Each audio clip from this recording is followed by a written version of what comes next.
Welcome to our, actually, because we had the extra session 16th and final class in Conspiracy 101, Critical Thinking and Conspiracy Theories, where we look at the most controversial of them all, at least the most disputed and fiercely defended, to wit, the story of the official narrative of the World War II Holocaust, which has played an enormously important role in identity politics, anything regarding Israel, Zionism, the Talmud for that matter, Jewish superiority, the victim card.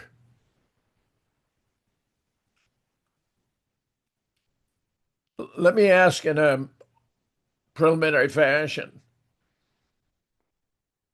what have you found most difficult to understand or appreciate about the Holocaust narrative, assuming you've had the opportunity to look at some of the material that I recommended, which was actually an excellent sampler?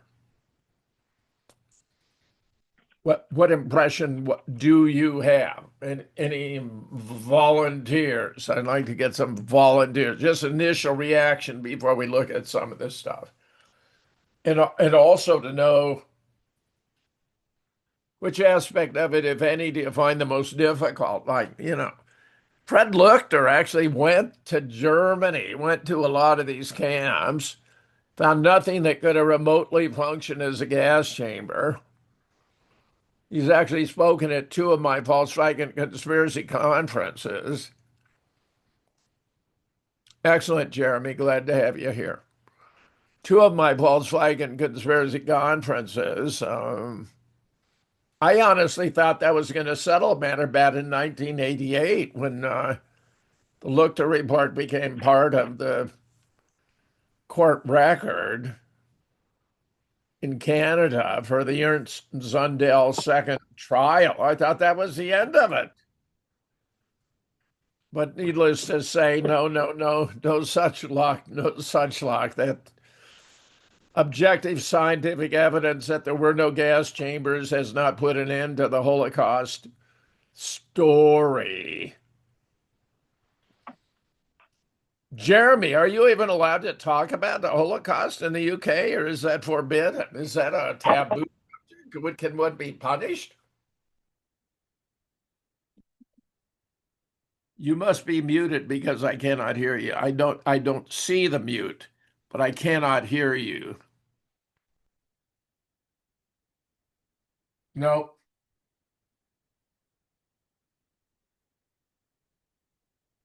still no sound from your end.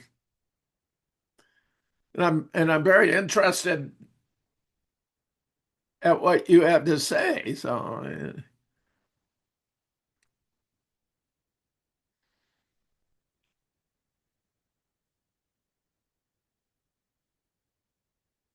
any luck? Nah, can't hear you. Oh, There, wait a minute. There, maybe there. Go ahead. Go ahead. There. oh, okay. You can. Yeah. Oh, all right. At Go, last, we've overcome the technology. Um, yeah. Yeah. Yeah. it's a very good question, Jim.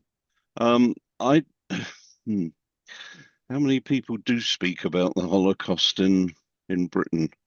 Well, of course, Um, Nick Hollerstrom has published the most important book, yes, Breaking the I, Spell. I have his book somewhere. Um, uh, the thing I find most difficult is the industrial scale propaganda on it. We, when I was young, we we were confronted on television and in the cinemas with so many World War II movies Yeah. or films, as we would say in the UK. Um, it was industrial scale stuff, Yeah. and it's and the business about the Holocaust itself is um, I think many people in the UK bought it hook, line, and sinker, and I I always found it very difficult in coming to terms with the numbers that they talk about.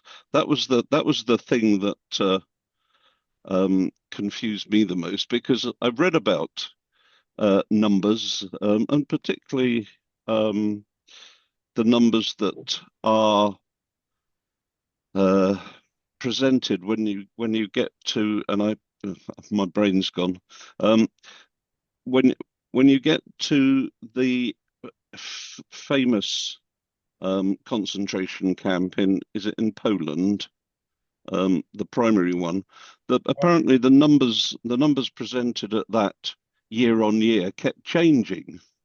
Yeah. And I thought to myself, well, this is bizarre.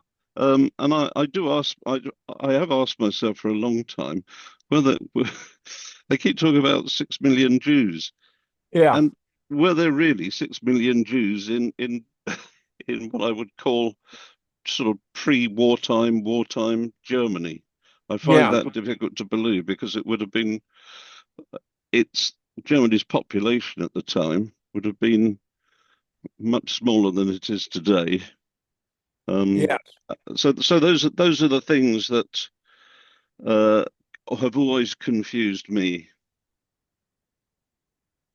Well, I think, in fact, that the population of the Jewish population post World War II was actually higher than the Jewish population pre-World War II, which is hard to reconcile with the loss of 6 million.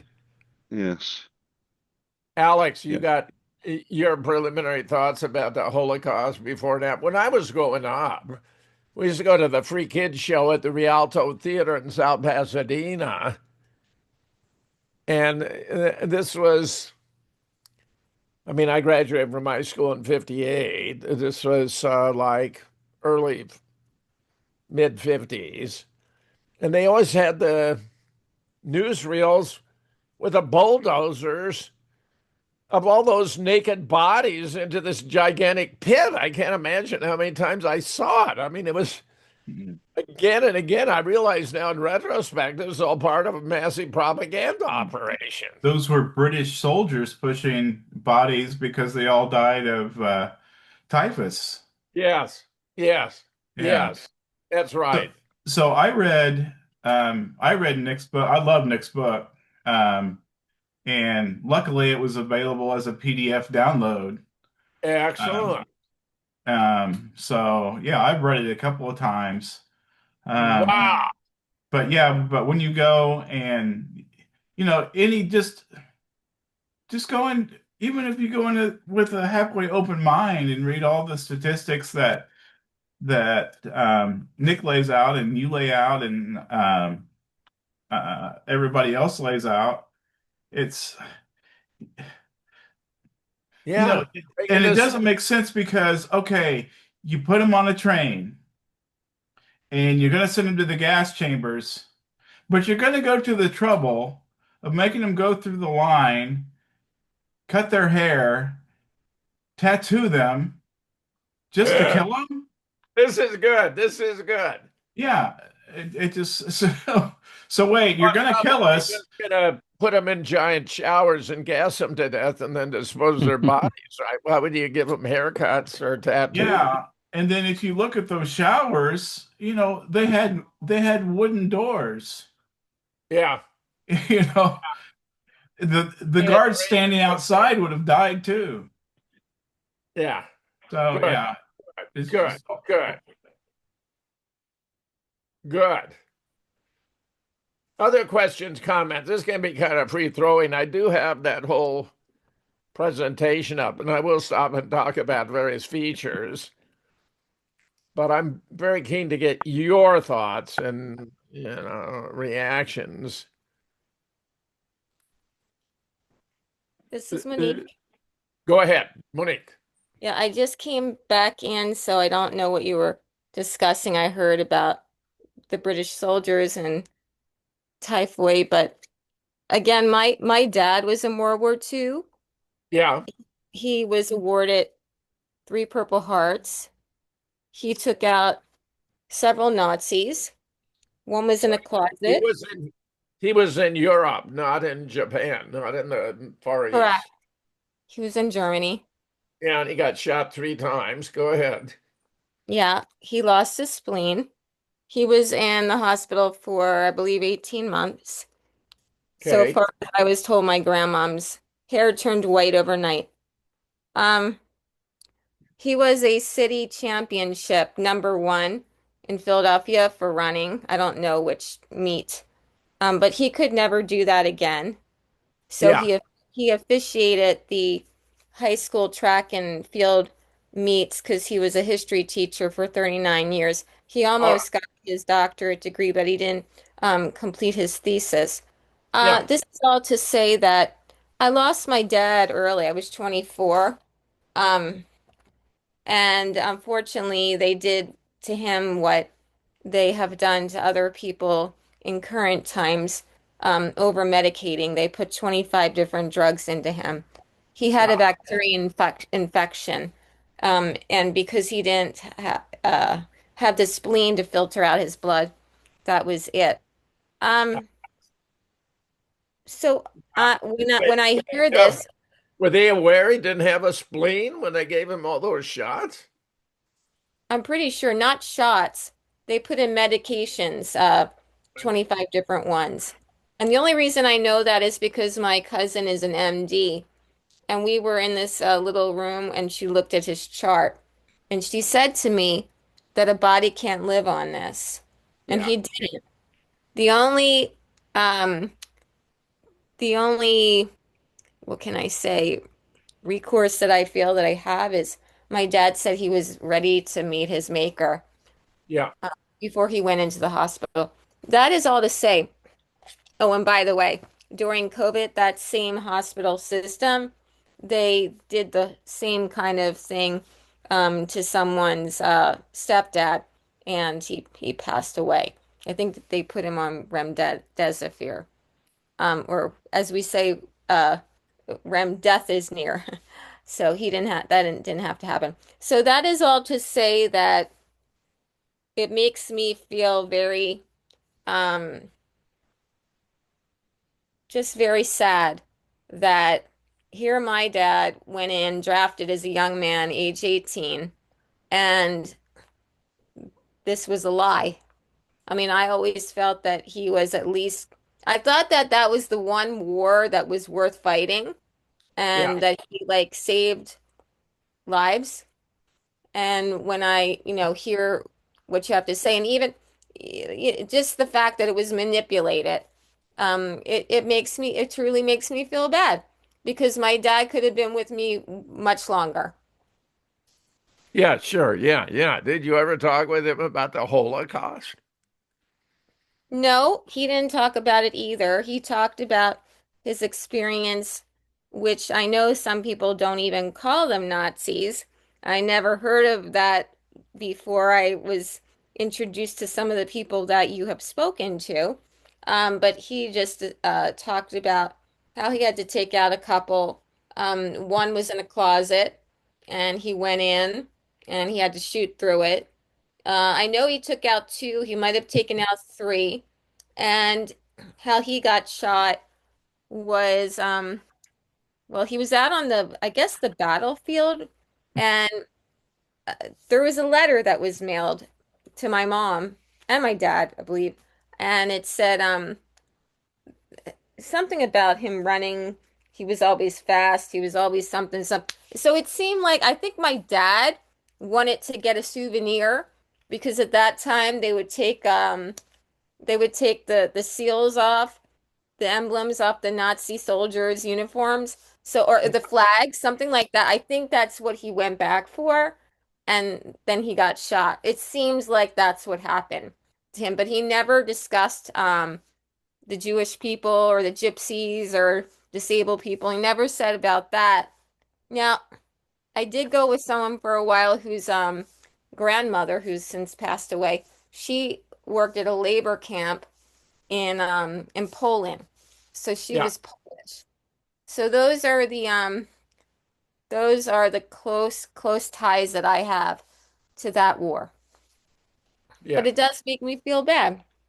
He was a great person, and I'm sure he, was going in there feeling that he was doing the right thing. Well, he had to go in. And then, I hear this. So were there any Jewish people or anybody for that matter, um, in like that were exterminated, let's just put it that way, not the soldiers, that perished, or was it all a facade? Well, they were labor camps. They weren't extermination centers. 296,081 died in all the camps combined, but none of them from being put to death in a gas chamber. There weren't any gas chambers. That was all fantasy. Yeah, go ahead, Carl. Um, let's see. According to David Cole, the camps that they were visiting, the Red Cross was visiting, were in Germany, but not in Poland, not under so that the number could have been higher, or would have been higher if that was the case. In any case, but it wasn't just amongst those 278,000, a lot of those people weren't Jewish. I have no doubt about that. Right, A lot of 200, other types. 296,081. Yeah, yeah, yeah. Yeah, however many it was. And Oh, but I yeah. think a lot were killed probably in the eastern, but Oh, the eastern millions of fighting. people were killed, Right. including And a plenty lot of were Jews. partisans I too, don't have any doubt about that. But in Yeah. ordinary combat and the civilians and collateral damage and all that, the point is these were not centers for mass extermination. They were labor camps. Right, right. I agree. And Yeah, they did use Zyklon B to kill body lice right. because the lice were spreading typhus and dysentery. So they used this mild form of cyanide to kill body lice on the Right. inmates to preserve Yeah. their health for the And the obvious fact reason that you can't get work out of a corpse. right. And of course if they wanted to kill these people, they could have done, what Eisenhower did to the Yeah, disarmed starve them to death. soldiers. Yeah.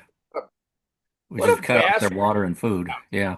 What a bastard Eisenhower turns out to be. Yeah.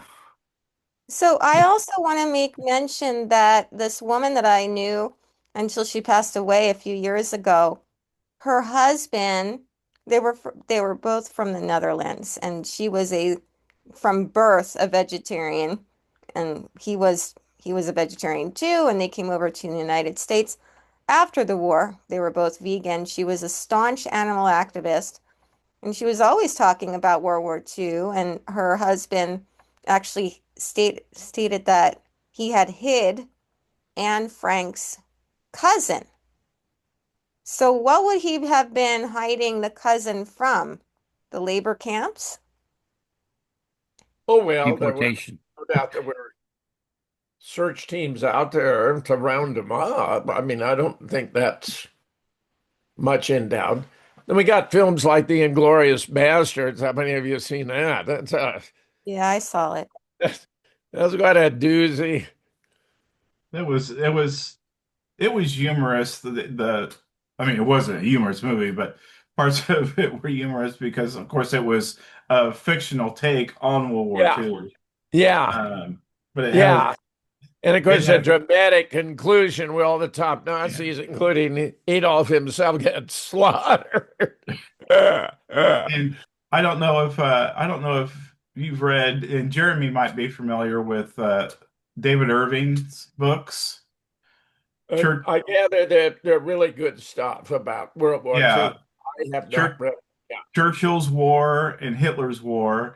And David Irving points out, of course, he had a famous trial with Deborah Lipstadt in in England, which he ended up losing because the laws against libel and slander are different in the UK than they are in the US. If he would have been in the US, he probably would have won. But those two books, you can find them, but they're out of print and they're fairly expensive. But I've watched several of his talks on Winston Churchill, and he said his favorite Winston Churchill quote. He said, "Here's a man who wrote the definitive 6-volume work on World War II, and there was absolutely no mention of a Holocaust or 6 million Jews dying." Right. So they weren't in his, they weren't in oh shoot, who was the leader of France at the time? He also wrote a biography on World War II, but the Holocaust, none of that, or none of their biographies about World War II. But David Irving said my favorite Winston Churchill quote and was history is so fragile that it requires a bodyguard of lies. Yeah. That is But yeah, great. Churchill, according to Irving, Churchill was quite a character because he was a famous painting for he would forge famous paintings and make money off of his forgeries.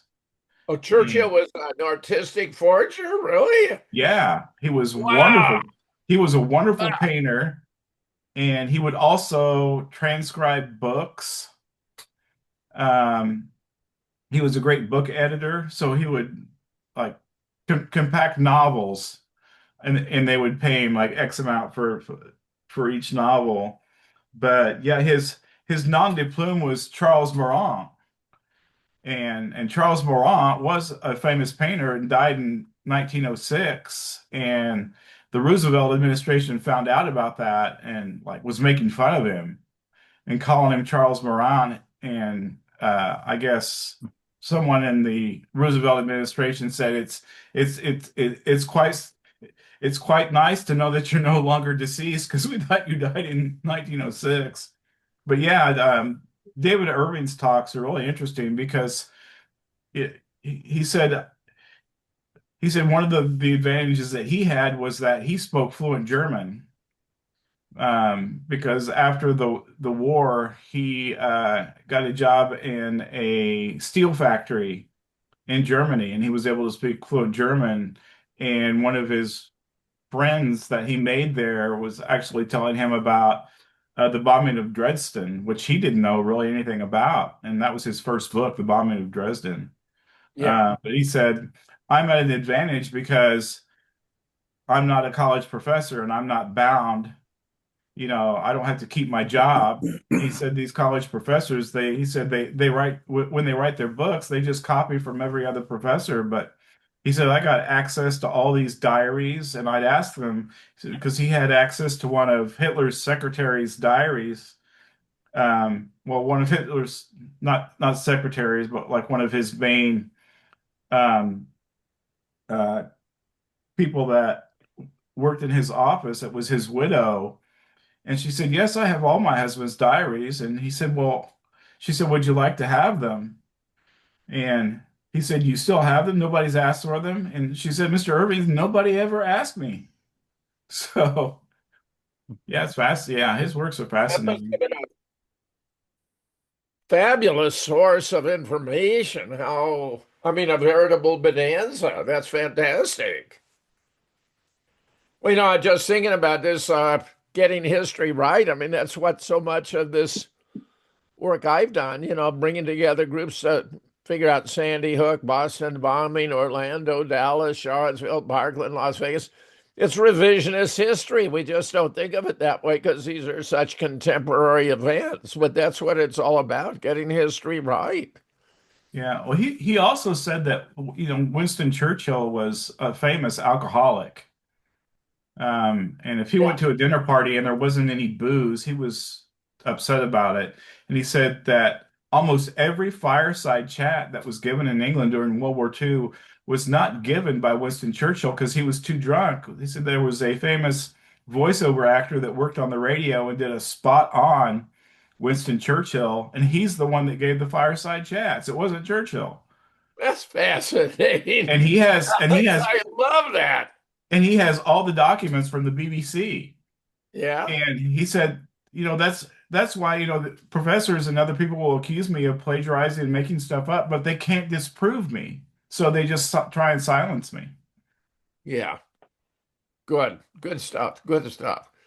Well, let's take a look at some of these slides, and we can stop anywhere we want. This is from the video I recommended as a homework assignment, the World War II official narrative, historical fact, or mass illusion. We know the answer to the question. Well, this is familiar. There's some great photographs in here. This would be by Robert Forrest. The Holocaust of the Jews became a sort of religion whose main components are the extermination of gas chambers and the 6 million martyrs. According to an article of faith of this religion, Hitler ordered and planned the methodical slaughter of all European Jews, and in so doing committed a crime without precedent, a specific crime later called genocide. Then, in order to commit this specific crime, he had a specific weapon developed, a weapon of mass destruction, the gas chamber, operating especially with a powerful insecticide, Zyklon B, whose active ingredient was hydrogen cyanide. Finally, the result of this enormous crime was the death of 6 million European Jews. The Auschwitz-Birkenau camp was a focal point, the apogee, the Golgotha of that horror. After the war, a whole propaganda developed around this holy trinity of the Holocaust, a whole industry, a whole Holocaust industry, a whole business, the Shoah business. In the U.S., the film industry has fed on this belief, fed it throughout the Western world, especially since 1978. The propaganda has been developed, particularly with the 4 episodes of the U.S. miniseries Holocaust, recounting the saga of the Weiss family. It's no exaggeration to say the showing of the series became, as of 1979, practically mandatory in entire portions of the world. It triggered a torrent of films, including Steven Spielberg's Schindler's List, Robert Benigni's Life is Beautiful, Roman Polanski, The Pianist. In France in 1985, Claude Lanzmann honored us with a documentary running for over 9 hours. 9 hours. I got to admit, I have not watched it. Shoah. The number of Academy Awards, Oscar Prize to get a film like this is staggering. A mogul of the entertainment industry, Andrew Wallenstein, once stated in the Hollywood Reporter, let's just say it. The real reason we see so many of these movies is that they're awards bait.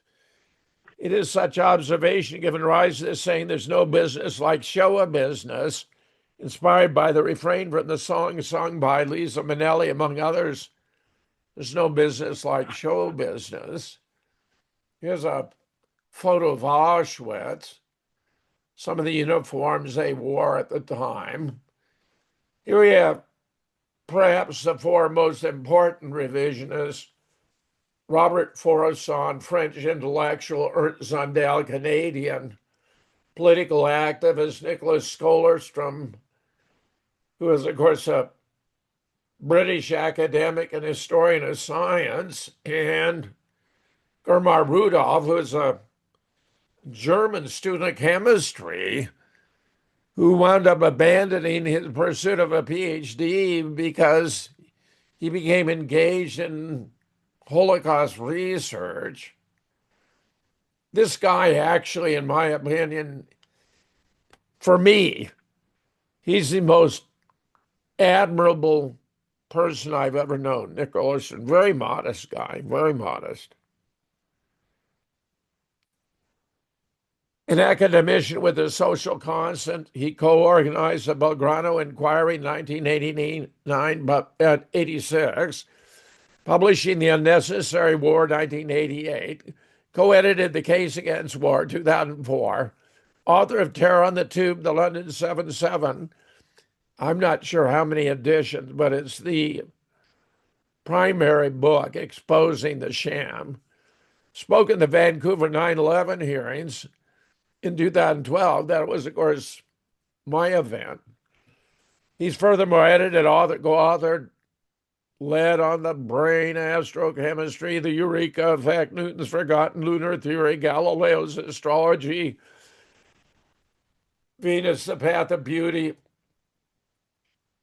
Here's what it corresponds, talking about how they sent a Hollywood director down there to go through this tons of footage in order to create the impressive work that was shown at the Nuremberg trial that shocked everyone because they had no idea because it was all fiction. Did 6 million really die? That was Ernst Zunda was put on trial in Canada for distributing that book. Thomas Dalton, Debating the Holocaust, very good stuff. Here's Breaking the Spell. I was very flattered when Nick invited me to write the introduction to his book. And of course, we know that three main theses. Hitler was attempting to exterminate the Jews and put to death around 6 million by the use of Zyklon B and gas chambers. I mean, it's all utter nonsense. Utter nonsense. Eisenhower had the propaganda film produced where Hollywood plays such an important part. He brought director George Stephen to Germany. He shot 80,000 feet of film, of which he selected out 6,000, 7.5%, to give the impression of mass deaths at concentration camps. This is for us on again. Hollywood, along with British cinema and Soviet propaganda, had a terrible and direct responsibility both in the lies attending what was called the discovery of the German concentration camps and the ignoble lynching party. The phrase of Harlan Fiske, Stone, Chief Justice of the Supreme Court, that was the Nuremberg trial of 45 and 46, when the winners of the war in coalition made themselves judge and jury to try the defeated. It's altogether true in 1945. Even a privileged concentration camp like Bergen-Belsen offered a nightmarish vision, but the horrors discovered there were not created by the Germans. They were due to the war, and in particular an air war, conducted mercilessly to the end by the Allies against civilians. It took a fine cynicism to show those horrors and point an accusing finger at the defeated, when the ones mainly responsible were the U.S. Air Force and the Royal Air Force. In April 1945, no longer able to manage, the commandant of Bergen-Belsen, SS Captain Joseph Kramer, sent some men to meet the advancing troops of British Marshal Montgomery and warned them they were approaching a terrible den of infection and that they should not immediately release the prisoners lest they contaminate the civilian population and the British soldiers. The British agreed to work with the Wehrmacht. Once on the site, they kept the detainees there and tried to treat them, but mortality remained appallingly high for a long time. The British wanted to know how many inmates were buried in the mass graves. They extracted the corpses and counted them. Then, and this is the footage that I saw as a kid, using a bulldozer, a British officer pushed a bodies towards 6 large ditches where the soldiers forced female Secret Service guards to cast them in with their bare hands. And they concealed the reality by not showing it was a British soldier. All this was very transformed into film propaganda, which had people believing the bodies were of those killed in the extermination program. A photograph taken from a plane showing the bulldozer from afar made it possible to convey the impression the vehicle was driven by a German soldier performing his daily work as an employee of a death factory. In one case, a photo taken up close showed the bottom of the machine pushing corpses, but beheaded the driver. Saw it with him not appearing to be a Brit. It was assumed he was a German. The Americans made more and more falsification of this kind, where Eisenhower, Supreme Allied Commander, was the impresario of this intensified Hollywoodism. The famous film director George C. Stevens was brought to Germany in the uniform of a lieutenant colonel. His team shot 80,000 feet of film, of which 6,000 or 7.5% were selected for General William Donovan, Wild Bill Donovan, Special Assistant U.S. Chief of Counsel at Nuremberg. It was these parts, carefully selected by the American prosecution, that on November 29, 1945, practically at the lifting of the curtain of the loathsome Nuremberg trial, were projected to a stupefied world. Some of the German defendants, most disturbed at what they saw, deduced that Hitler had carried out a gigantic crime behind their backs. In this sense, it can be said that the Nuremberg trial marked the triumph of Hollywoodism. Robert Forresson has such a superb intellect. I recommend, whenever you have the chance, read anything he's ever written. Here's one of those mass piles of bodies that were supposed to be victims of the Holocaust, but actually died from infection and disease, buried in mass graves, not as a result of mass murder, but because the Allies, for example, had bombed the cities and the railroad lines. The Germans were unable to resupply the camps. There were a lot of deaths. Here's some of the bombing, just to give you an illustration. And again, I mean, it was massive. It was a war crime on a virtually unprecedented scale by the Allies against the Germans. Did 6 million really die? There are 236 references, 6 million in dire straits before the Nuremberg Tribunal. They began as early as 1890 and have no historical or empirical basis. The whole number, the 6 million, appears to be based upon a disputed passage of Leviticus, but even that required an interpolation because there was no term for 6 million in the original Hebrew. Again and again, 1900, 1902, 1905, 1906. This is 1921. This is, let's see, 1938. I mean, it just goes on and on and on.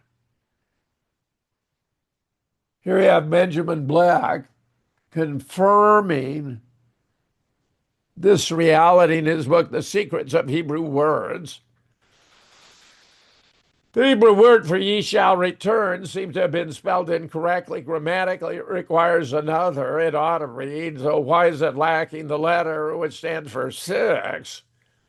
Without the VAV is a prediction to the Jewish people of ultimate return to their national homeland.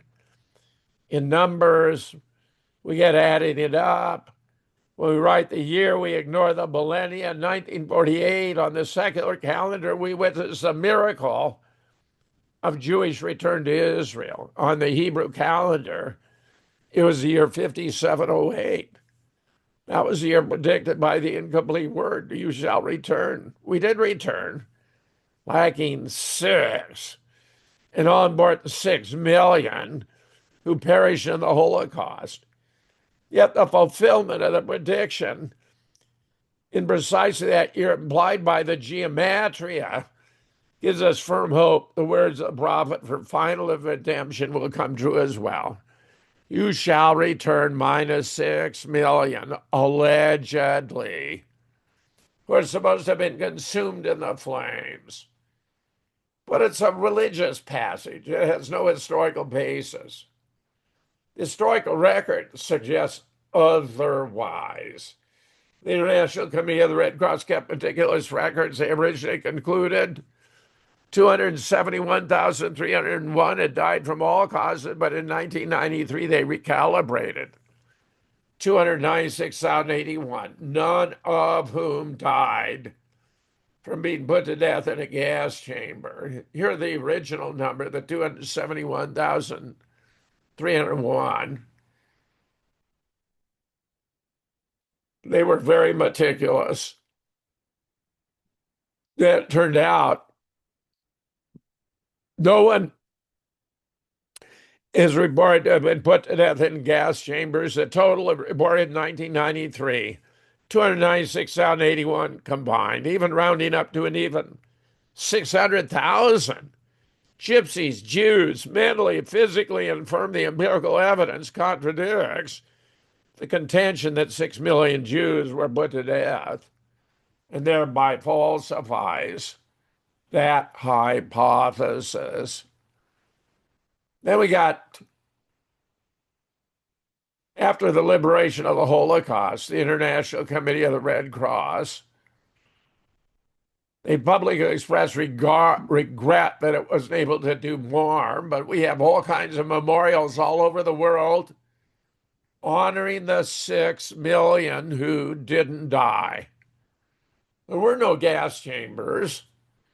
The 2 trials of Zundel was sensational. Multiple, not one witness was reduced to testify for the prosecution at the first, 1984. Then Fred Lochter testified that there were no facilities suitable to serve as gas chambers in the second trial of 1988.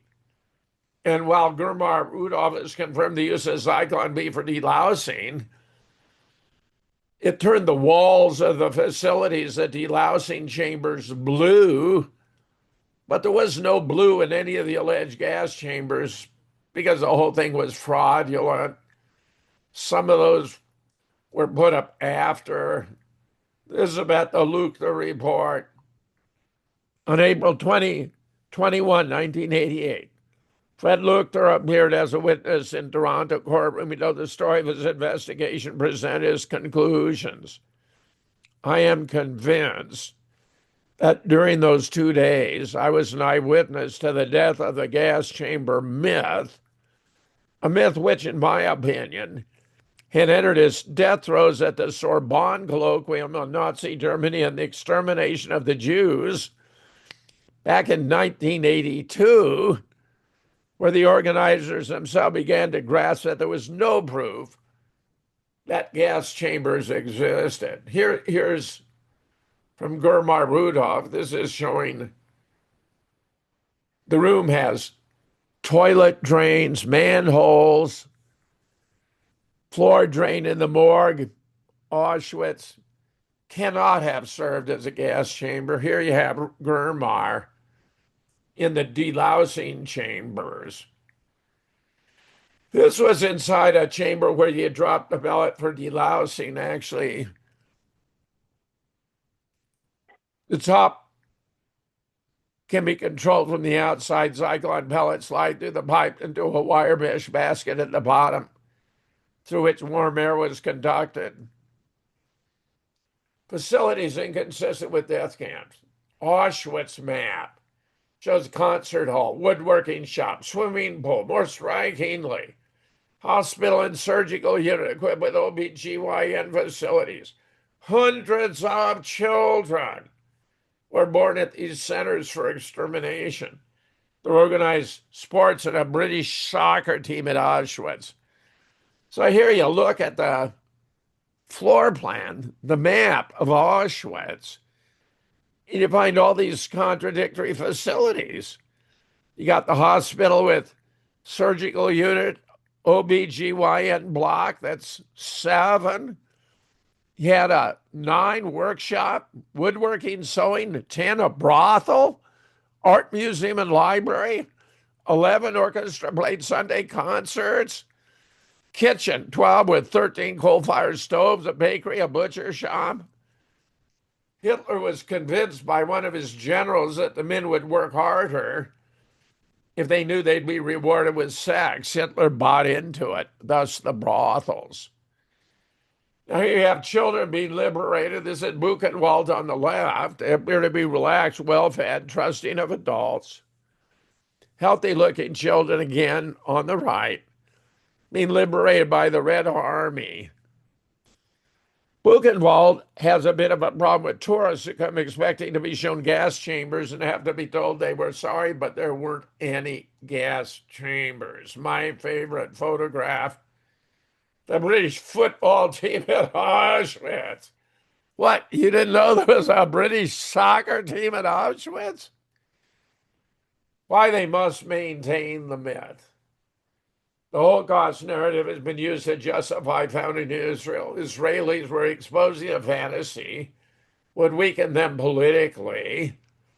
The expansion of Israel has continued unabated since its founding.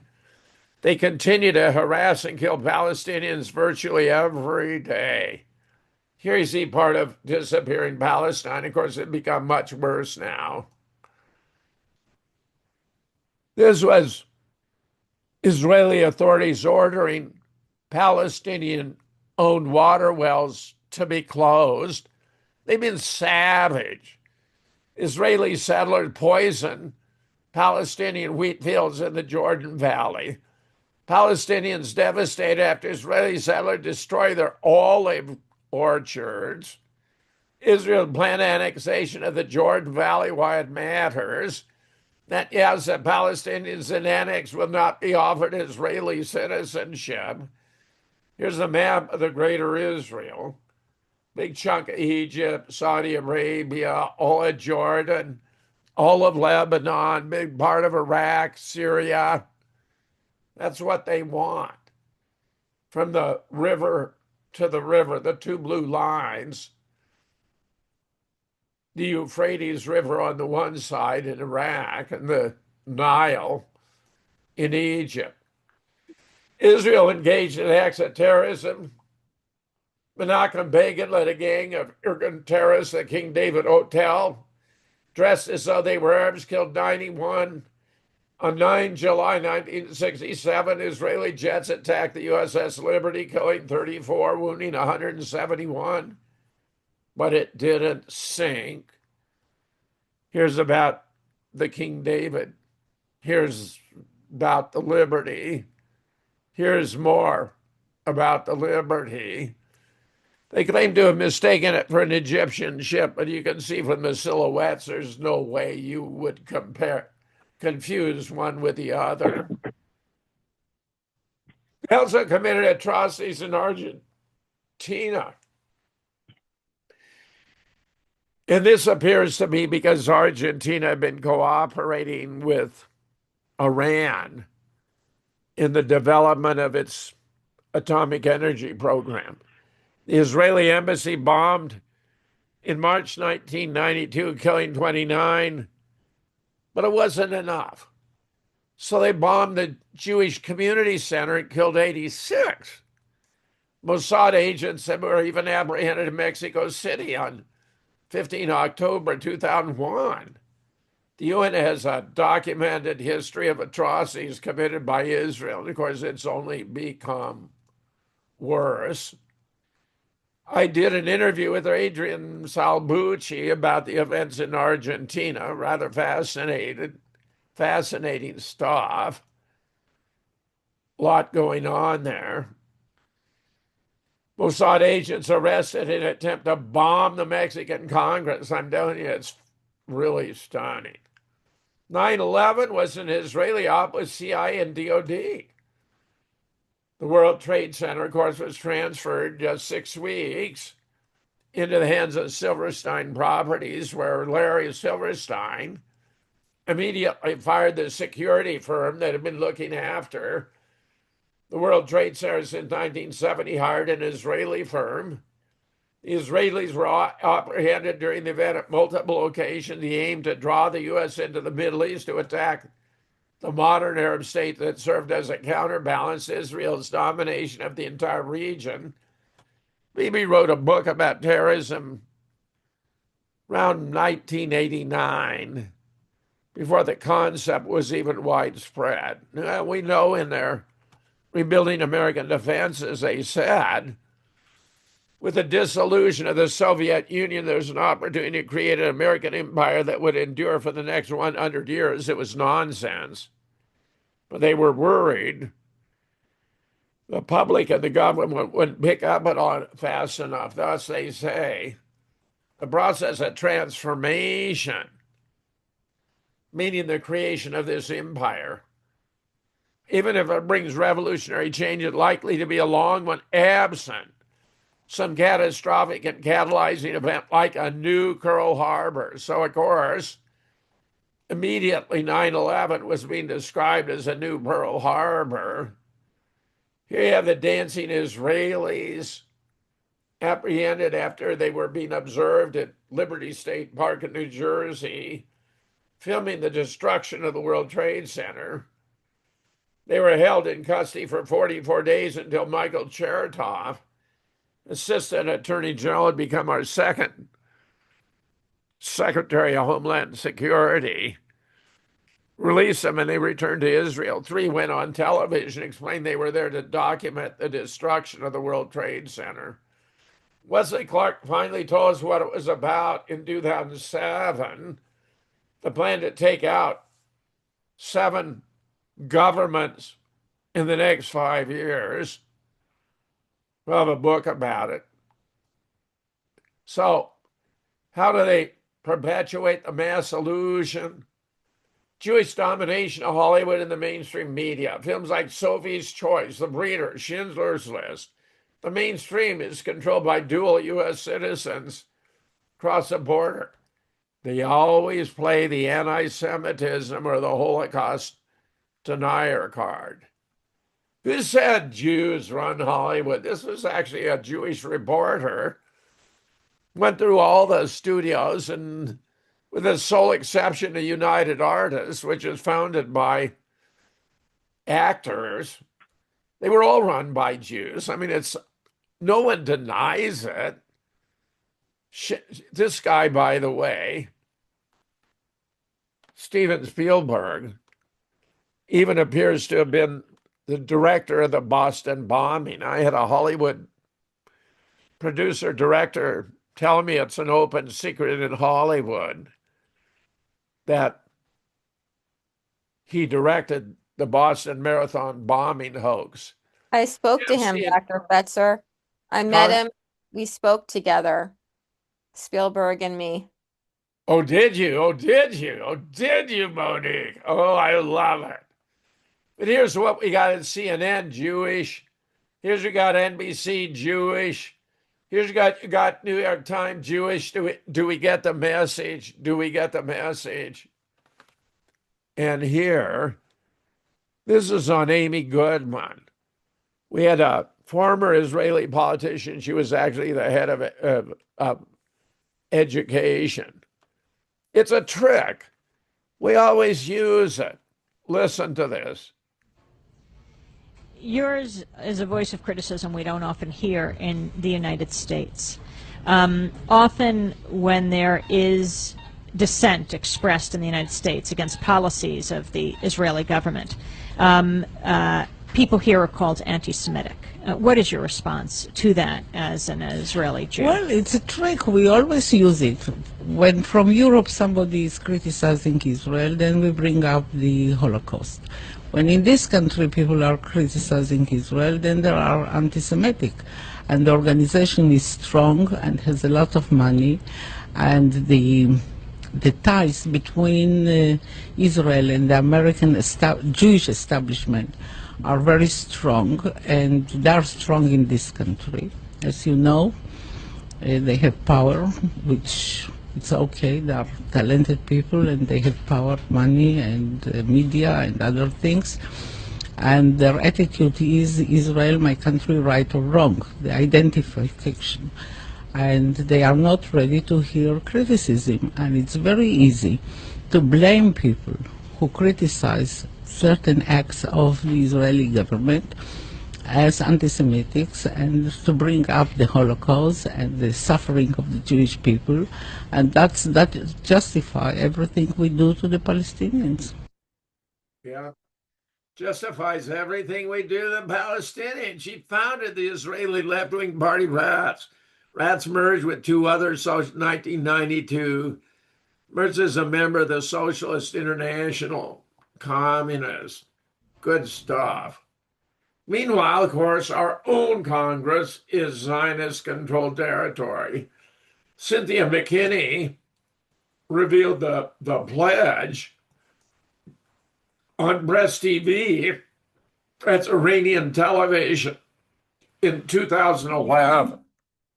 Virtually every member of Congress has signed the pledge.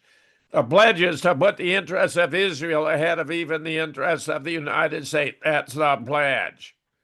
The rest to sign it. If they don't, their funding dries up. They're going to find a well-financed alternative candidate.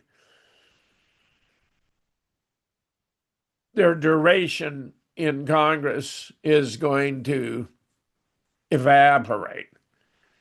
Israeli benefits are seldom even the subject of discussion or debate. They're just automatically approved. Facebook, Amazon, other entities are reliable censors. Here's Cynthia McKinney. Wonderful. She explained what was going on. She was able to survive to serve multiple terms, but others were not so fortunate.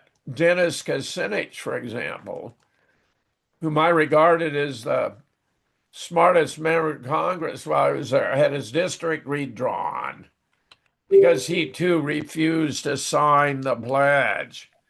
So here we have Senate quietly approving $38 billion for Israel. Goes on and on. Biden, criticism of Israel is not anti-Semitism unless it comes from the left. That was kind of odd. Here you have, this is Facebook appoints an Israeli censor to its oversight board.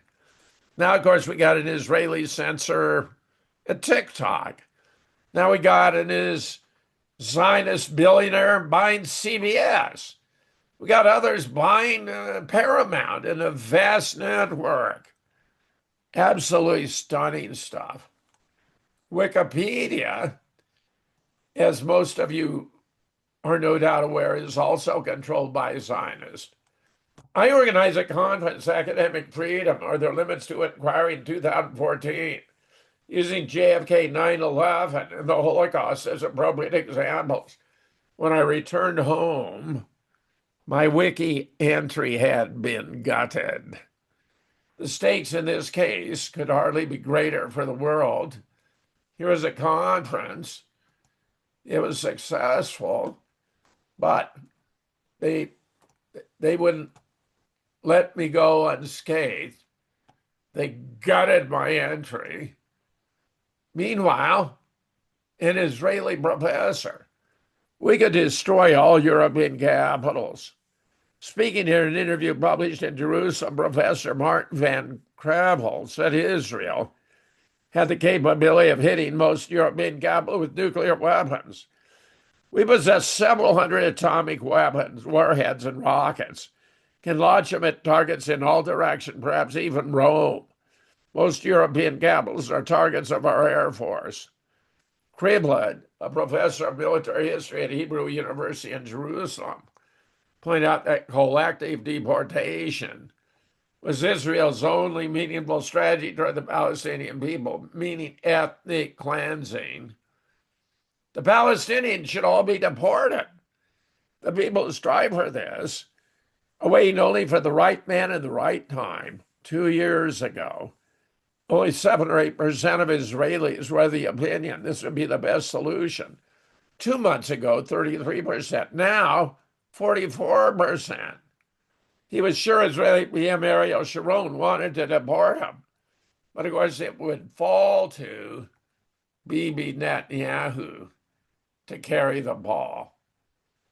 Israel to Amazon. Stop selling Holocaust-denying literature.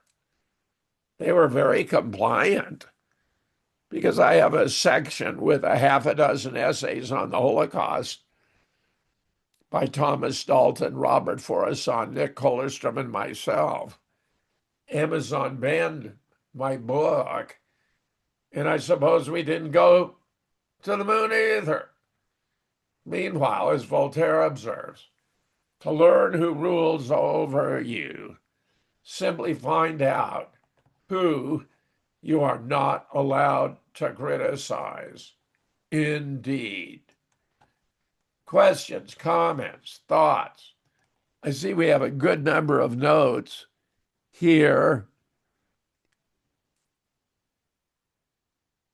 Who's interested in speaking out? You're all welcome. Raise your hand or just start. Alex, go ahead. Yeah, another great book to get, and you interviewed him. You did a two-part interview with him. Was what was his last name was Ben Berry. He wrote the book on the myth of German villainy. Yeah, Like Richard Benberry or William Benberry. I can't remember his name. He's unfortunately deceased now. Um, I did a two-part interview with him, and it was just sensational, talking about how Hitler had revived the economy in Germany and the measures he'd taken, including securing the borders and getting Jews out of government. yeah, because it was the Jews that declared war on Germany. Actually, they Uh, did in yeah, 1933. yeah. As soon He had as declared, nobody ever talks about that. yeah, right after Hitler was elected, and that's when he came up with the compact agreement. And he was going to train them, give them money, send them to Palestine, teach them how to, farming and how to survive. And nobody ever talks about that. Yes, Um, yes. but yeah, Ben Berry's book is just one. I don't know if it's still available. I haven't. I bought it after I watched that interview. It's a fantastic book. But then, what also is telling regarding the Holocaust is just sit down and watch some of these supposed eyewitnesses or people who were in the camp that have these fantastic stories that are just ridiculous. Like the one lady who wrote the book, The Fifth Diamond. Her mother had these diamonds and they were sewn in the bottom of her dress, and she took them out. And so she wouldn't get caught, so she could buy bread by exchanging these diamonds. And she kept swallowing them day after day. And then every night she would have to sift through her own waste to find these diamonds again. And how those didn't tear up her intestinal tract, I don't know. But just these fantastic stories. And there's another story by a Sunder commander who was a Jewish inmate, but he was in charge of like looking after, the other inmates. And he was supposedly one of these guys that helped clear the bodies out of the crematorium.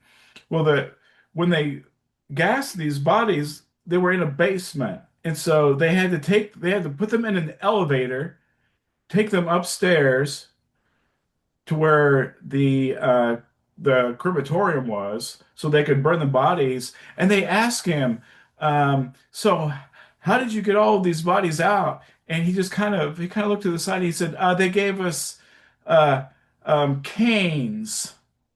So they would take like like a cane and like pull 2,000 at a time of these bodies. And so the math is just, anybody, even if you were terrible on math, you could see that this math wouldn't work. Yeah, Um, and there's other reports, Steven Spielberg has this big Holocaust library where there's like tens of thousands but the ones that they don't show you and the ones that I've seen are the people who were talking about how great it was in the camp. They were saying, well, not great, but these things were happening, but they had money that they could exchange. The camps had their own money that they could exchange at the canteen for like snacks and stuff. They had plays, they had musicals, they had orchestras. And also at Auschwitz, the crematoria where they were burning all these bodies was supposedly right next to the main bakery. But you don't have but you don't have any of these people that worked in the bakery ever saying, "Yeah, we noticed a foul odor, but we just we didn't know what it was." There's no reports of these people working in the bakeries. There's no reports of, when the body is exposed to cyanide gas, it turns a bright pink or bright yes, red. And yes, there's no reports of anybody reporting bright pink bodies. They all say that they were blue. So right, yeah, right. that's I my see. 2 cents. Yeah. So, Monique, you had your hand first. Go ahead, then Yes. talk. Monique. Alex makes a great point about the stench of death. Um, I was at a slaughterhouse giving water to the pigs. Joaquin Phoenix was there too. You could smell it a mile away. That makes brings me to the point. I also spoke to Dennis Kucinich, who happens to be a vegan. We met each other at Animal Acres, which is now Farm Sanctuary, when he was campaigning. He went through on a Yeah. Thanksgiving. He was going very quickly through the states, I guess, because he asked me if this was Animal Acres. He seemed disoriented. I guess he went through lots of places. Um, where I had spoken to Spielberg was at a screening of his Bridge of Spies, which was about World War II. Did you see that? The movie What Bridge of was the name, Spies? what was the name of it again? Bridge of Spies, Bridge 2015. of Spies. Very good film. I have not seen it. Go right ahead. Go right ahead. Yeah, so he actually grew up for a portion of his life in South Jersey, um, like 15 minutes from where I am from. I think I even substitute taught us at his high school. Anyway, he was leaving the screening after speaking, and I said I was from South Jersey, and we exchanged a moment. Um, and Keep then I went, talking. I can hear you. I'm going to fetch something I want to share with you. Keep talking. Keep talking. okay. And then I will comment on the Erica Kirk, Francie, or however you say her last name, maiden name. You know, I don't know if you've all seen, but there are stories coming out from this group called The People's Voice, or he's one person, and he's having whistleblowers state that she was a child trafficker. Um, she's the daughter of a couple military people, and I don't want to, oh, let's not go off on Erica Kirk because that's rather far removed here. But well, the thing is, Dennis she, Dennis Kucinich came to the University of Minnesota Duluth while I was there and wandered up into the audience, and a radio show host who had had me on was in the row behind us, and he took this photograph, which is, you know, it's right here. I look at from where I sit here when we do shows. I was a big fan of Guy, and interesting. I did not know he was a vegan. did he tell you or did I tell you? No, you told me. I had no Yeah, idea. okay, yeah, he is, and his wife is too, Elizabeth.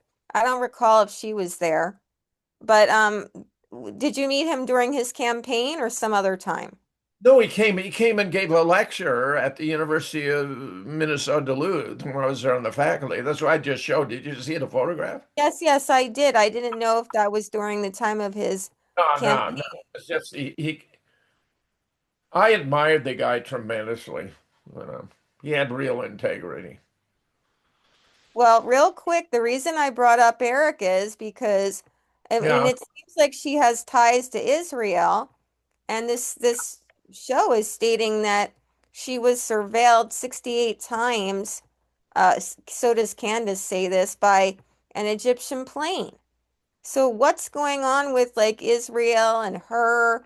And that reminded me of Epstein. One of the survivors had stated that she didn't feel comfortable around either Jewish men or Jewish people in general because of, how she was treated sexually. And apparently, I think it was what is that lawyer's name that came out of Harvard that George, Alan George yes, he said that that was anti-Semitic. Dershowitz has so discredited himself. I find it's almost embarrassing to talk about him.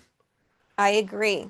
But Mike, yeah, Don, I want to get Donald in here, offer some thoughts of his. We'll continue. Donald, go right ahead, Donald. Yeah, I just wanted to mention a couple of things about the World War II. My mom she was a young girl in the war over there, about 11 or 12 years, and she remembers a lot of stuff that they were telling her, and they were telling lies about the Germans and what they were doing with people in the war. She also saw Hitler one time when he came through town, and they made everybody go into the streets, and if you didn't He want to actually go, or saw Adolf Hitler personally. yes, Wow. he came through the town that they were in, and they told everybody to get in the streets, and raise your hands and stuff. And if you didn't want to do it, you got probably the butt of a rifle in the back of your head. Not saying they were all bad, but when the leaders coming through, they want to show like support and everything. So Yeah. I wanted to mention that part about the Zionists. I mean, if you really look at it, they've got a big control. Like my state of North Carolina, we have a Jewish governor, and they had a false flag here. I called it out immediately near the coast, and it just didn't make no sense. A couple of military guys shot up some people in the bar and this kind of stuff. I said, this does not make no sense. It's about, an hour from me. And come through, and like a day or two later, he said, we need to get a grasp on this mental health issue that's going on. I said, I know it. It's all phony. They're pushing a narrative, you know, with this mental health stuff, probably to take your guns, in the long run. You'll probably have to get some kind of doctor's excuse in order to keep a gun if you say anything wrong, or, you rise up against a certain group or whatever. So, but you look at DeSantis in Florida, and you look at Sarah Huckabee in Arkansas. I mean, Yeah. they're slowly making a big play. I mean, there's other ones. In my state, you know what the COSA is, the Children's Online Safety Act, and we had the Republican Party. Every single one voted for this. Which is Whitney Webb called it out a couple of years ago. Said it's nothing but a play to, get digital ID and to get online and all that kind of stuff already. So I mean, it's just one big game that they're all playing. Yeah. That's all I got. Appreciate it, Donald. Alex, I think you had more comment. No, I was done for right now. Yeah, Who else had anybody their else? hand up? Someone else had their hand up. I can't tell who.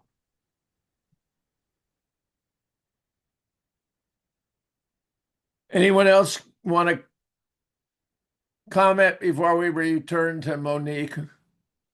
I'll just say real quick on Nick Collerstrom.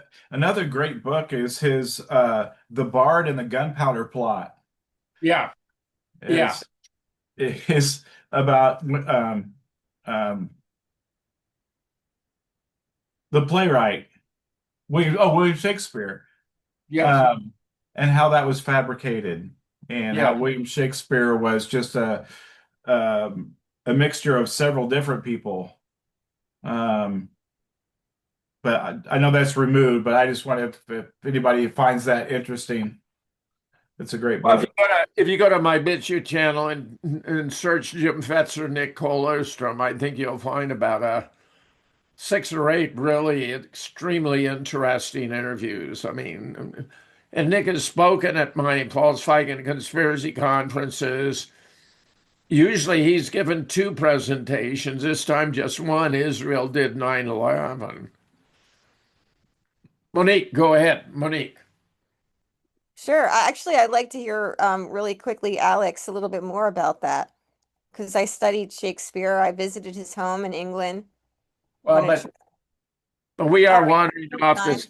Yeah, Sure, yeah. sure. Look, So we let's don't. do the Erica Kirk. Why is she connected to Israel and these planes surveilling her? 68 of them Egyptian. And apparently, from the report I was hearing, Egypt is under the control of Israel. Is that true? And do you want to speak to that? Probably, I think this president is Jewish. I think it's highly probable. The whole Erica Kirk thing is really quite something. And by the way, Monique will be speaking at Volkswagen Conspiracy Conference about an actor who looks at Charlie and Erica. And I'm looking forward to what you have to say, Monique. Uh, we're being played in so many different ways. Go right ahead, Monique. If you have more you'd like to add, Yeah, anyone else? I Right. mean, I have looked at the Miss Arizona, and when she's coming out, they state that she has this nonprofit. I can't remember what it's called. They might have even said orphanage. I don't remember, but they Oh, do clearly name the title of her nonprofit. yeah. I And think it's yeah, go ahead. Romanian. I think it's Romanian Angels. And this is when she's 17 years old. Give me a break. So she may have been involved because of her parents. She might have been like the front person, so to speak, because she was a teen. Yep. Right. So I mean, she was in reality shows. I mean, obviously. Oh, thank you for that video, by the way. I did have it downloaded, and I'll have to look at it. So it looks like Tyler is in the back, and she's in the back, and it's some sort of rally with Trump. But again, I want to get back to this Israel tie because, that's what we're talking about with um, the World War II and and I think that that's very important. Whatever happened to Charlie, I am believing that it was related to Israel. And I recently heard an interview where, oh God, who was talking about it? Someone reputable was stating that there was a Thai doctor who states that Charlie's up in Antarctica. So that's pretty interesting. But again, if we could just stay with the Israeli tie, if you know anything about that, with Erica being tied to them. Yeah. Who else? Yeah, Who else? Who else she's wants? Who else wants to comment? I'm going to save the chat from this one too. Alex, go right ahead, Carl. Yes, I wanted to ask about people if they have any knowledge of Jewish bankers banking Hitler. The I think Anthony Sutton wrote about that, and so it seems that he received a lot of his backing from German Jewish bankers. Do you know about that?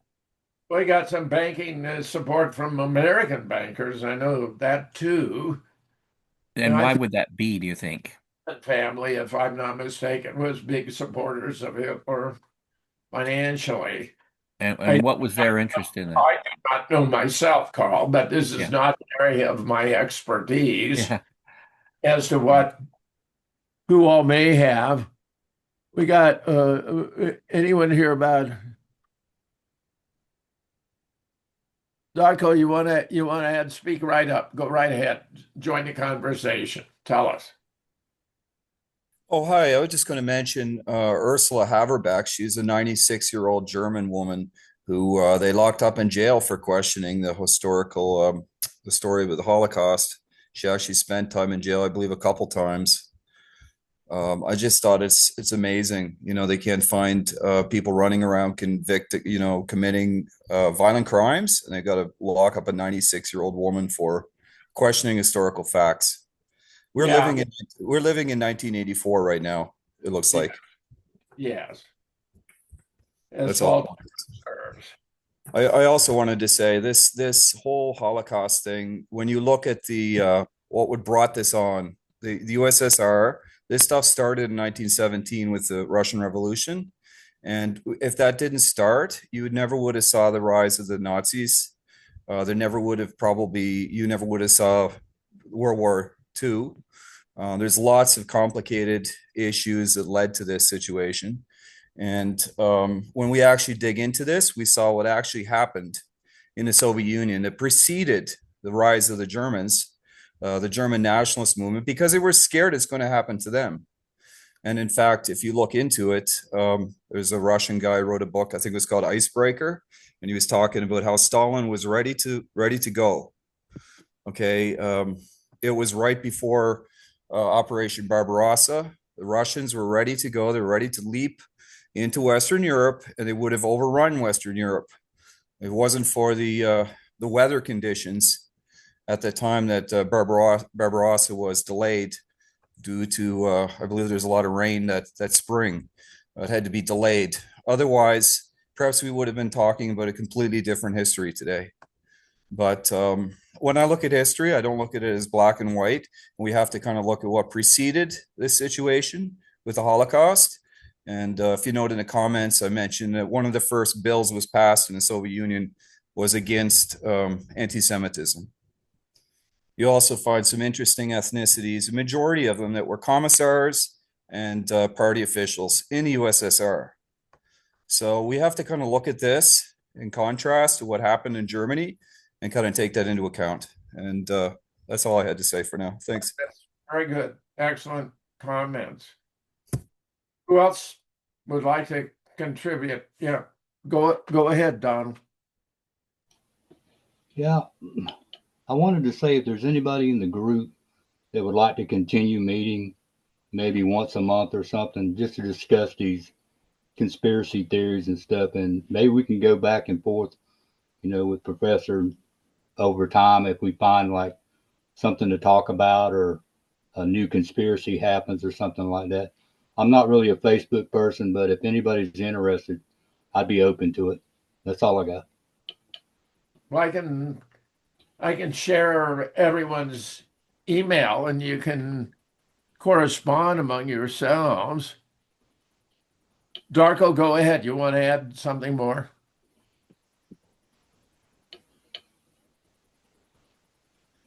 Monique, you want to add further thoughts? Sure. I wanted to know if Darko was from the Soviet Union, but he says he is not. I was wondering where that accent was coming from. It sounds like he has authority over these matters. Darko, you want to speak? Canadian, he identifies himself as Canadian. Jeremy, you wanted to add something?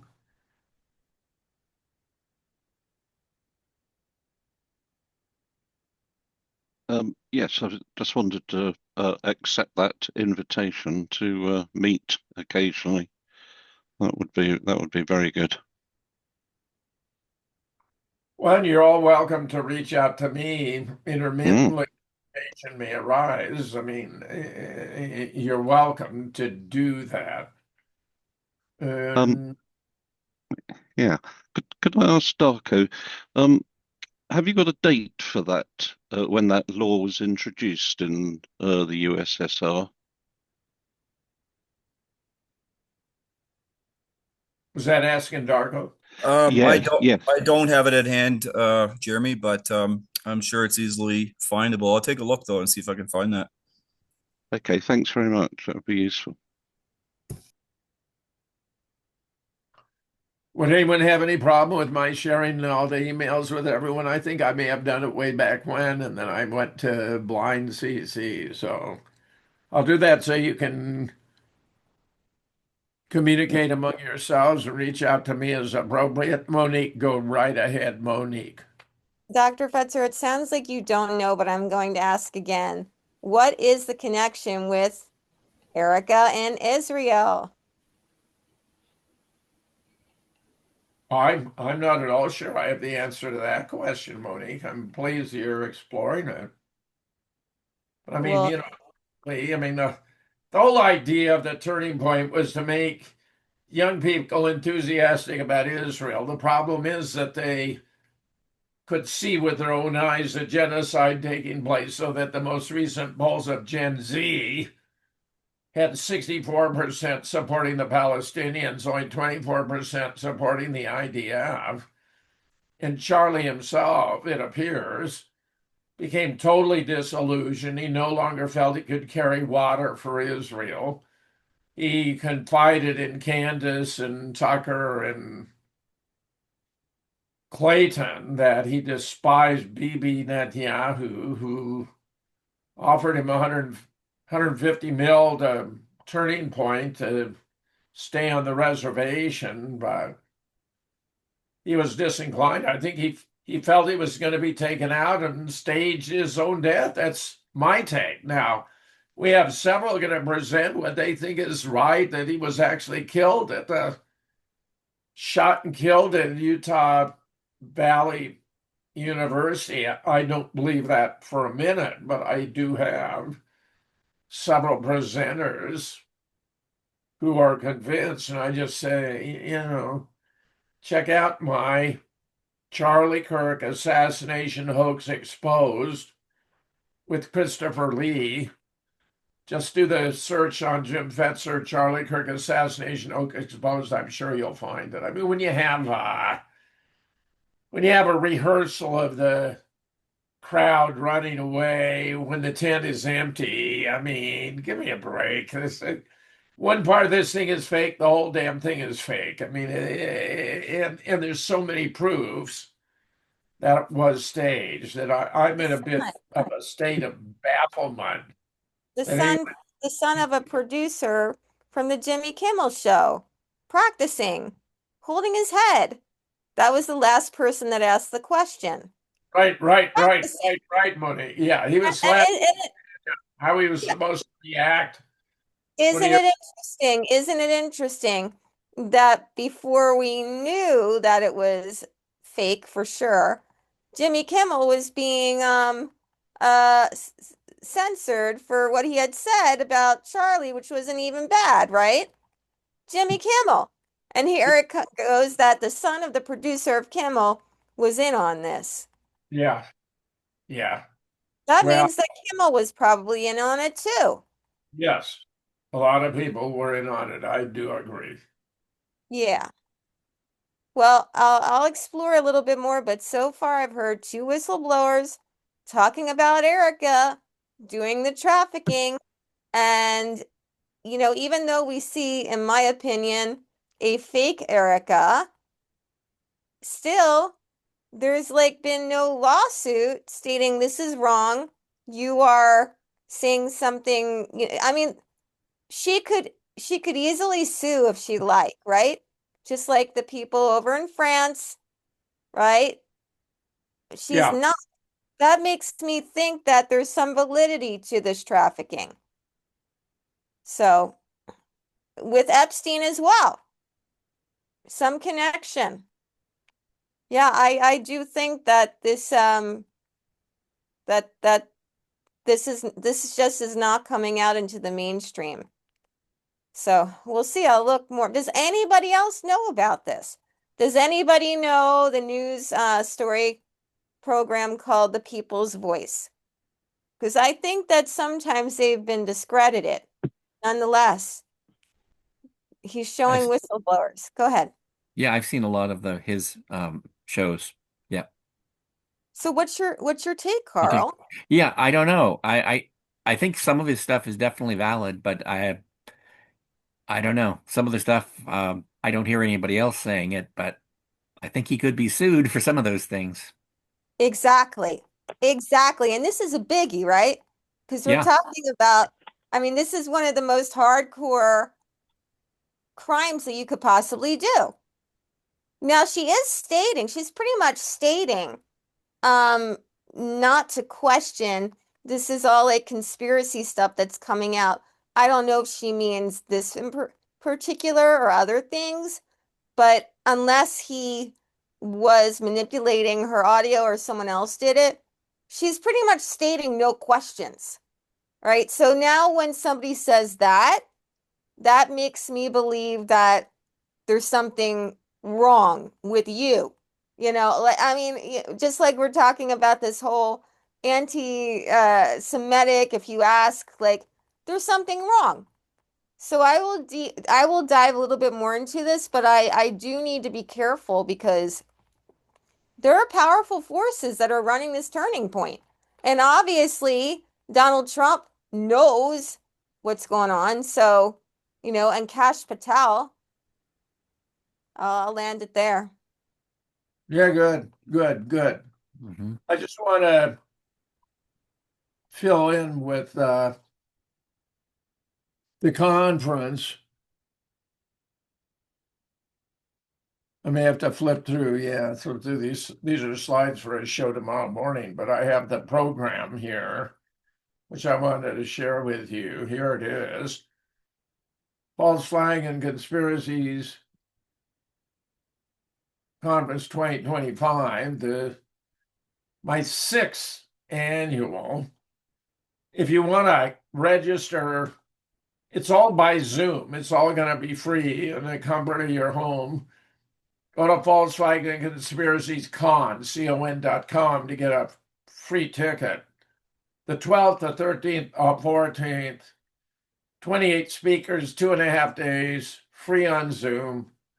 Friday, 12 December, we got Art Olivier beginning with Sandy Hooked. These are all Central Times, by the way. 7 p.m. David Manning, JFK was assassinated by consensus. 8 p.m. Larry Bravura, JFK. The latest revelations. 9 p.m. me, finding consensus on JFK's assassination.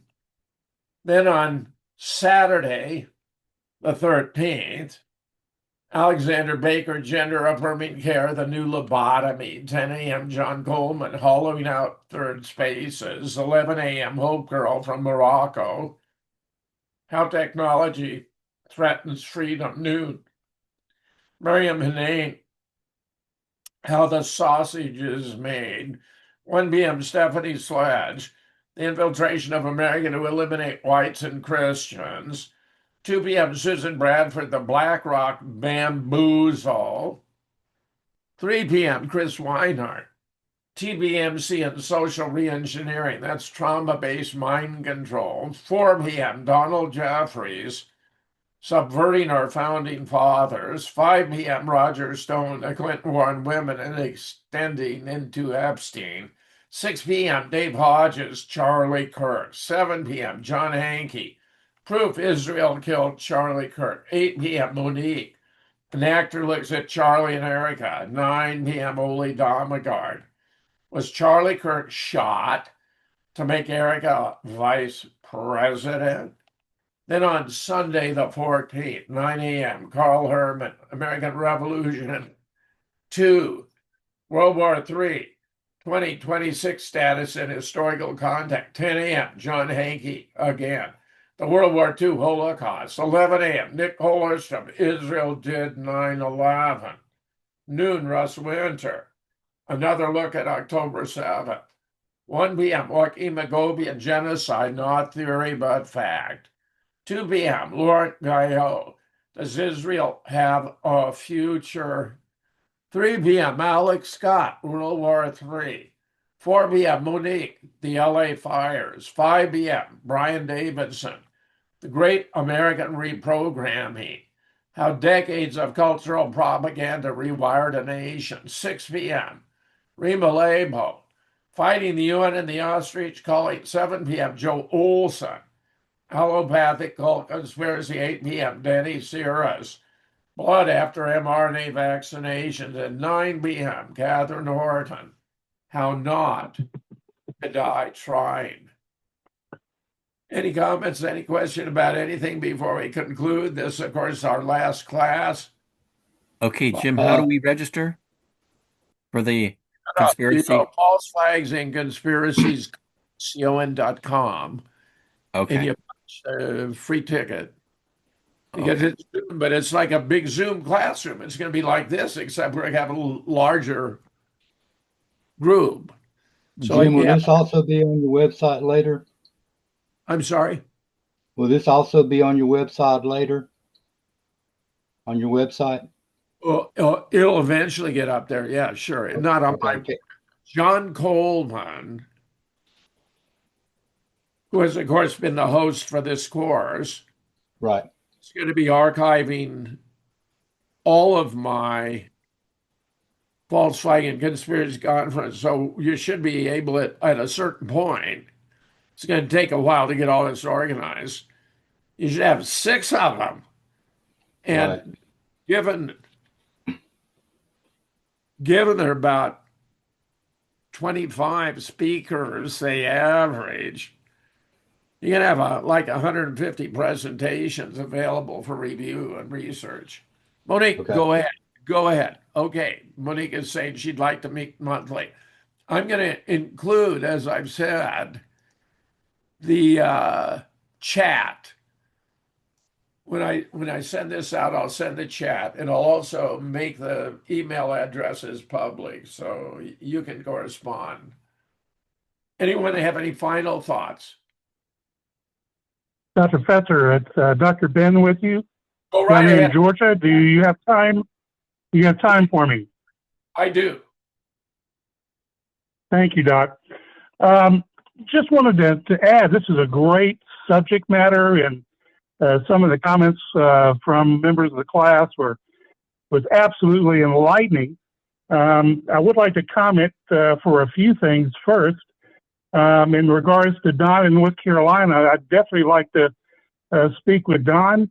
And he was mentioning about the let's just say the constructive efforts of the Germans to spice up the crowds when the Führer was traveling. Well, all you have to do is look at someone like a Donald Trump and all the tens of thousands, if not hundreds of thousands of people that were congregating for his not only campaign, just any time he'd go on the road, there'd be thousands, if not tens of thousands of people waiting to see him. Hitler had the same type of magnetic personality that I feel that they would not need to have weapons forced on the Germans that didn't want to go out onto the streets. And I back that argument up with all you have to do is look at Leafy Riefenstahl's preeminent classic film, Triumph of the Will.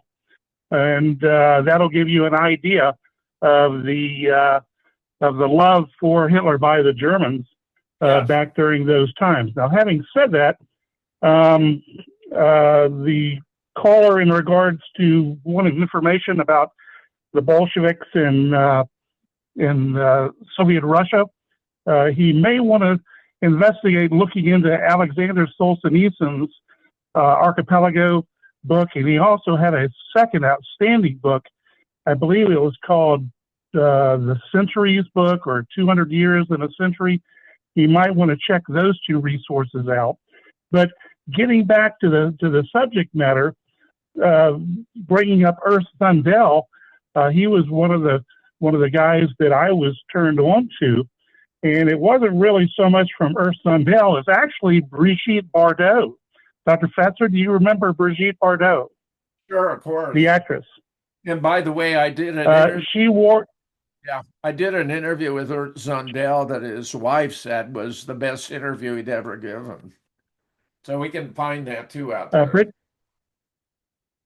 Brigitte Bardot wore a tight-fitting T-shirt, as only the French could master that, saying "Free Ernst Zundel," and so that was a staging point. But back in the '90s, I had an opportunity to meet the late Eustace Mullins, prolific writer, author, economist, accomplished award-winning painter, researcher, and journalist and activist. And he had dedicated 40 years of his investigative research to the situations involving the Holocaust and the situation involving our subject matter tonight. He actually wrote a number of different books, including The Secrets of the Federal Reserve, which is highly recommended, Murder by Injection, which is, if you want to learn about vaccines, read Murder by Injection, The Rape of Justice, The New World Order, Our Secret Rulers, My Life in Christ, and A Writ for Martyrs. But two of the most outstanding books would have to be The New History of the Jews in 1968 and reprinted in 78, and The Curse of Canaan, Canaan.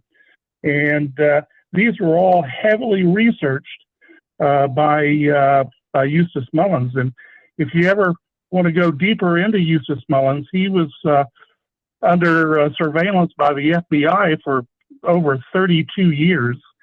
And he was noted for being a researcher for Senator Joseph McCarthy's committee on anti-communism.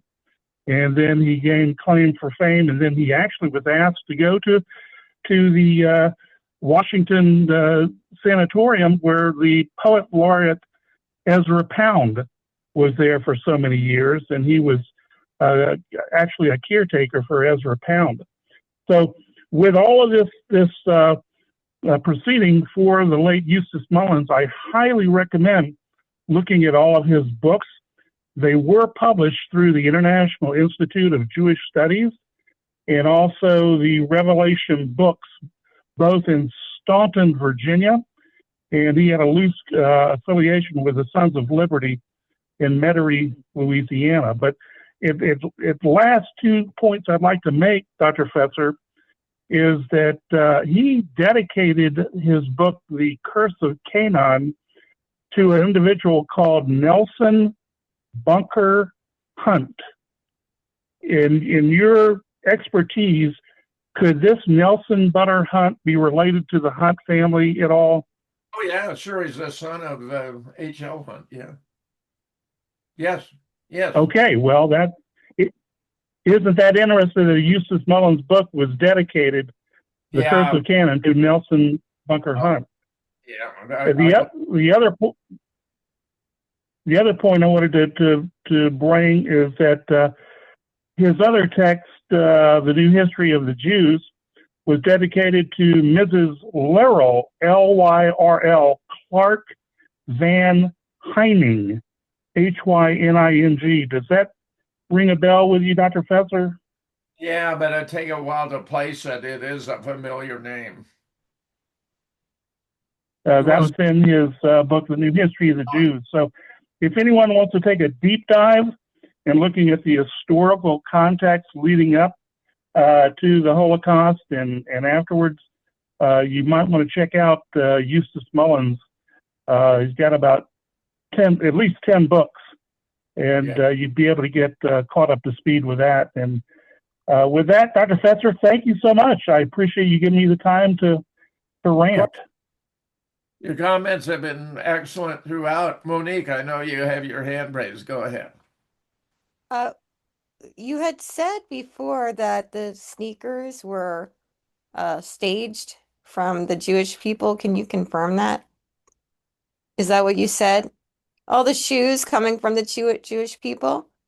I didn't hear the question, Monique. I believe you had said before that all the shoes that were like dumped in a photo, that was staged. Yes?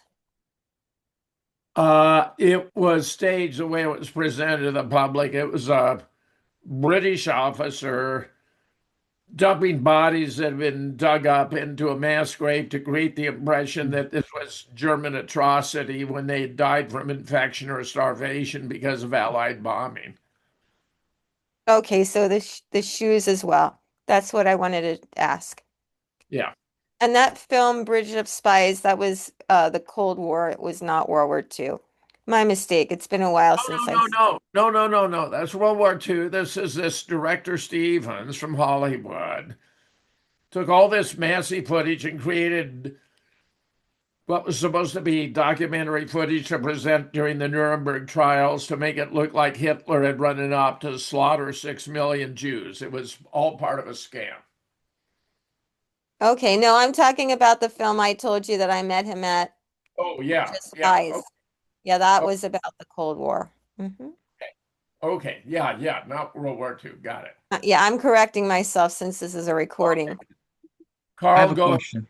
ahead. Yes, about the conference, False Flags and Conspiracies. It has it for 2 days listed, but they don't say anything about the other day or It's 2.5. I began with a Friday. Remember the first Friday? Okay. The JFK stuff. Mm-hmm. It begins with Art Olivier at 6 p.m. Central Time on Friday the 12th. David Mantik, the world's leading expert on the medical evidence. Larry Rivera has done all the cutting edge research in me. on Friday. That's the half day Yeah. before. That is what is presented on the 12th. Okay, when I registered it, it only mentioned the 2 days, the 13th and Oh, no, 14th. you'll Okay, get. thank you. Sure. You may hear from Lauren. You got to re-register, so it gets the extra half. But you're in the loop. That's very good. Okay, we got more email address. If anyone wants to add it into the chat, do it now because I'm going to save the chat. I'm going to share it. So if everyone wants to put their, but I'm going to send you the email addresses anyway. So I'm going to send it out to all of you and make the email addresses public. Any final words, final thoughts? Yes, I need the help of the class. So that interview with the college women saying that he was hit in the heart, I need to find that on one of your recordings, Dr. Fetzer, because now that 157 whatever .net is down, I don't have that, and I would like to share that with everyone at the conference. Sure. I'll send it to you. That's not a problem. Not a problem. Okay. Will be the false flag conspiracies. We shall see. We shall see. Friday is my 85th birthday, so we'll see. Happy birthday. Happy birthday. Thank you all. It's been a real pleasure. I think you've been Happy great. birthday, Dr. Fetzer. Happy natal anniversary. It has meant a lot to me to get back in the classroom as it were. So I'm real happy about all this. And as I say, it's all going to be archived. John Coleman is going to get all these up. And the twice I've done the conspiracy course, they'll both be up. And then in addition, he's going to archive the 6 false flag and conspiracy conferences and all speakers. So I thank you all. Thank you, Moby, one and all. You're terrific. And if any of you ever want to holler out, you got a question for me, whatever, I'm at your disposal. So Thank you. Thanks Thank for you all your very hard much. work too, Jim, getting this together. It's been great. delighted to be here with you all. And Merry Christmas to everybody. If I Thank you, don't Dr. Fetzer. It's been a Thank you. pleasure, sir. Okay. It's been a Very pleasure. much. Thank you, Very Ben. much appreciated. Thank you. You got it. You got it, Jeremy. Thank you all, one and all. Thank you.